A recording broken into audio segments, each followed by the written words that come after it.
Good morning everyone. Success की के YouTube channel में आप सभी का बहुत बहुत स्वागत है। आज हम चर्चा करने वाले हैं शब्द रचना, उपसर्ग, प्रत्यय और वाक्य रचना से संबंधित कुछ महत्वपूर्ण प्रश्नों पर, जो मैं पार्ट 1 में लेकर आई हूँ। और कुछ और प्रश्न हैं जिन्हें मैं दूसरी वीडियो में पार्ट 2 में लेकर आऊँगी। तो चलिए, आज का पहला प्रश्न है, उपसर्ग वह शब्दांश है जो किसी शब्द के बाद में जुड़ता है या किसी शब्द के मध्य में जुड़ता है या किसी शब्द के आगे जुड़ता है या किसी शब्द में कहीं भी जुड़ सकता है। ठीक है, तो इसका जो सही उत्तर है वह है सी। उपसर्ग किसी भी शब्द के आगे जुड़ता है। ठीक है, कहाँ जुड़ता है? आगे जुड़ता है। ठीक है, उपसर्ग की अगर हम बात करें तो वह शब्दांश जो किसी शब्द के शुरू में लगकर उनके अर्थ में विशेषता ला देते हैं, अर्थात उसके अर्थ को बदल देते हैं, तो वह उपसर्ग कहलाते हैं। क्या कहलाते हैं? उपसर्ग, जो कि उप धन सर्ग से मिलकर बना है, जिसमें उप का अर्थ होता है समीप और सर्ग का अर्थ होता है सृष्टि करना। ठीक है, यानी कि किसी शब्द के समीप आकर उसको नया शब्द बनाना। ठीक है, इसको हम क्या कहेंगे? उपसर्ग कहेंगे। ठीक है, और हिंदी में जो उपसर्गों की संख्या है वह है 22। ठीक है, चलते हैं अगले प्रश्न पर। प्रश्न नंबर 2 है, अध्यक्ष में कौन सा उपसर्ग है? अध्यक्ष में कौन सा उपसर्ग है? ए अधि या बी अध या सी अत या डी अध? तो इसका जो सही उत्तर है वो है ए। इसमें क्या है? अधि उपसर्ग है। ठीक है, प्रश्न नंबर 3 है, आगमन में उपसर्ग है। तो आगमन में कौन सा उपसर्ग है? ठीक है, ए है आ, बी है अ, सी है आग या डी है मन। ठीक है, तो इसका जो सही उत्तर है वह है ए। इसमें क्या है? आ उपसर्ग है। ठीक है, प्रश्न नंबर 4 है, रसोइया में प्रत्यय है। रसोइया में प्रत्यय है। प्रत्यय क्या होते हैं? हमेशा पीछे जुड़ते हैं, तो उनको हम प्रत्यय कहते हैं। ठीक है, तो इसमें कौन सा ऑप्शन सही होगा? ए है आ या बी है या सी है आ या डी है रस। तो इसका जो सही उत्तर है वह है इया। क्या है? इया। ठीक है, रसोइया। ठीक है, प्रश्न नंबर 5 है, उपसर्ग बताइए। ठीक है, अतीन्द्रिय में कौन सा उपसर्ग है आप बताएंगे। ठीक है, तो पहला है ए का अति, बी है अतो, सी है अ या डी है अत। तो इसका जो सही उत्तर है वह है ए। ठीक है, अतीन्द्रिय में अति उपसर्ग है। ठीक है, क्या है? अतीन्द्रिय में अति उपसर्ग है। ठीक है, प्रश्न नंबर 6 है, निम्न शब्द में प्रयुक्त सही उपसर्ग का चयन कीजिए। ठीक है, तो यहाँ पर उत्कर्ण जो शब्द दिया है इसमें कौन सा उपसर्ग लगा है ये आपको बताना है। इसका ए है उत, बी है उद, सी है उप या डी है अ। तो इसका सही उत्तर जो है वो है उत। ठीक है, उत धन कर्ण, क्या बन गया? उत्कर्ण। ठीक है, तो ये इसका सही आंसर है।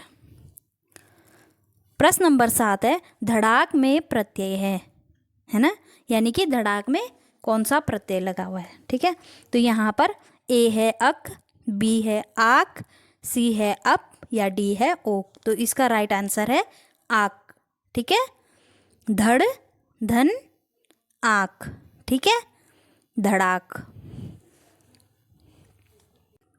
प्रश्न नंबर 8 है, 19 शब्द में उपसर्ग है। तो 19 शब्द में उपसर्ग है, ए है उत, बी है उत, सी है उन या डी है उन।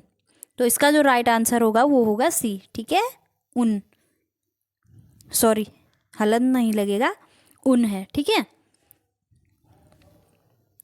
प्रश्न नंबर 9 है, धातु के अंत में जोड़े जाने वाले प्रत्यय हैं। क्या है?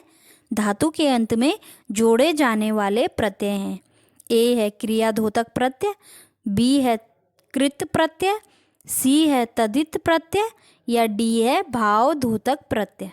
तो इसका जो राइट आंसर है वो है कृत प्रत्यय। ठीक है, क्या है? कृत प्रत्यय।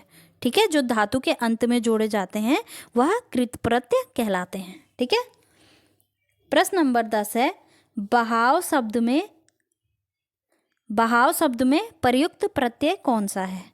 तो ए है बह, बी है हाव, सी है आव या डी है आवा।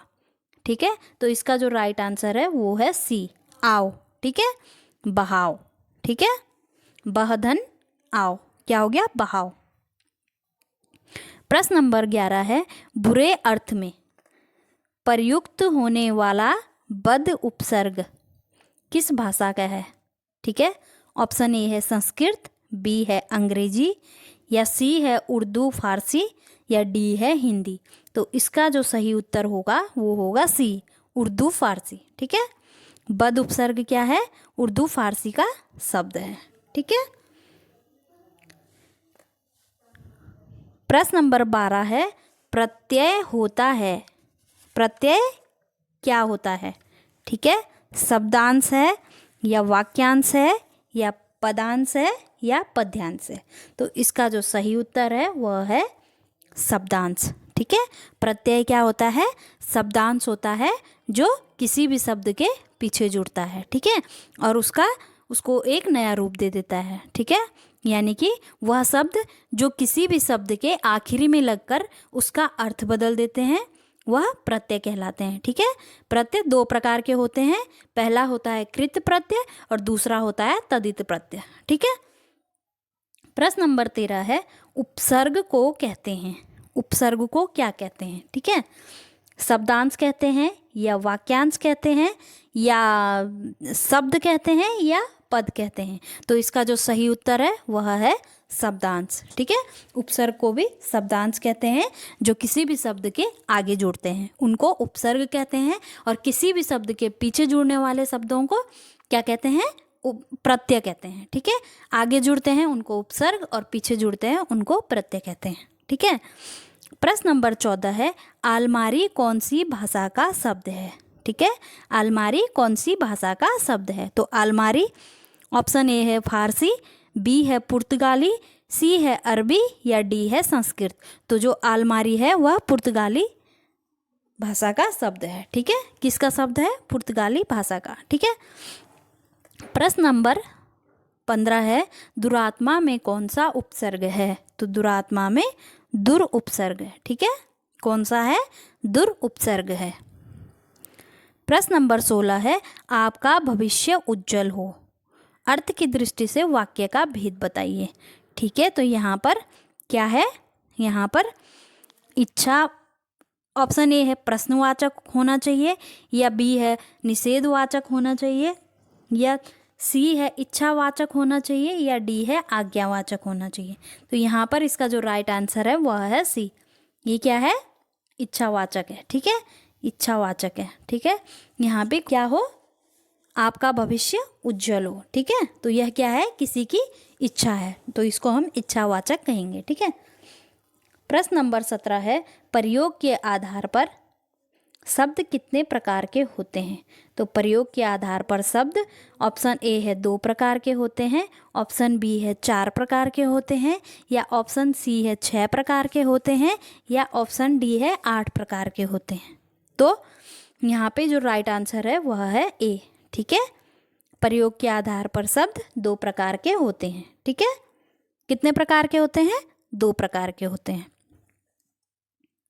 चलते हैं अगले प्रश्न पर। प्रश्न नंबर 18 है, रचना के आधार पर वाक्य कितने प्रकार के होते हैं?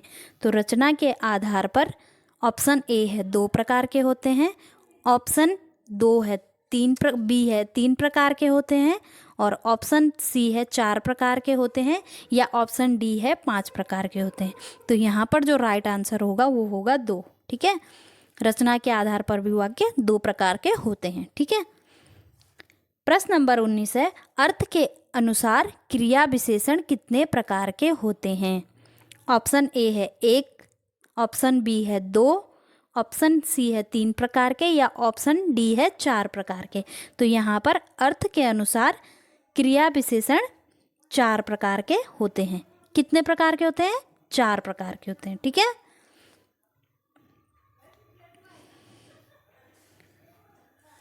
प्रश्न 20 है, जिस वाक्य में इसलिए, और, क्योंकि, लेकिन, परंतु आदि समुच्चय बोधक शब्द जोड़ते हैं उस वाक्य को क्या कहते हैं? ऑप्शन ए है संयुक्त वाक्य, बी है मिश्र वाक्य, सी है सरल वाक्य, या डी है विधान वाक्य। तो इसका जो राइट आंसर होगा वो होगा ए। इसको क्या कहते हैं? संयुक्त वाक्य। ठीक है, जहाँ पर इसलिए, और, क्योंकि, लेकिन, परंतु आदि इस तरह के जो शब्द आते हैं वहाँ पर संयुक्त वाक्य होता है। ठीक है। प्रश्न नंबर 21 है, तुम कहाँ जा रहे हो? वाक्य का प्रकार स्पष्ट कीजिए। तो ए है विधिवाचक वाक्य है, या बी है प्रश्नवाचक वाक्य है, या सी है निषेधवाचक वाक्य है, या डी है विस्मयवाचक वाक्य है। तो इसका जो राइट ऑप्शन होगा वो होगा बी। क्या है? प्रश्नवाचक, यानी कि कोई पूछ रहा है कि तुम कहाँ जा रहे हो। ठीक है, तो ये क्या है? यहाँ पर प्रश्न कर रहा है कि तुम कहाँ जा रहे हो, तो ये प्रश्नवाचक चिन्ह या वाक्य कहलाएगा। ठीक है। आज का अंतिम प्रश्न है प्रश्न 22, जिस वाक्य में साधारण और मिश्र वाक्य का मेल संयोजक अव्ययों द्वारा होता है उसे कहते हैं। तो उसे क्या कहते हैं?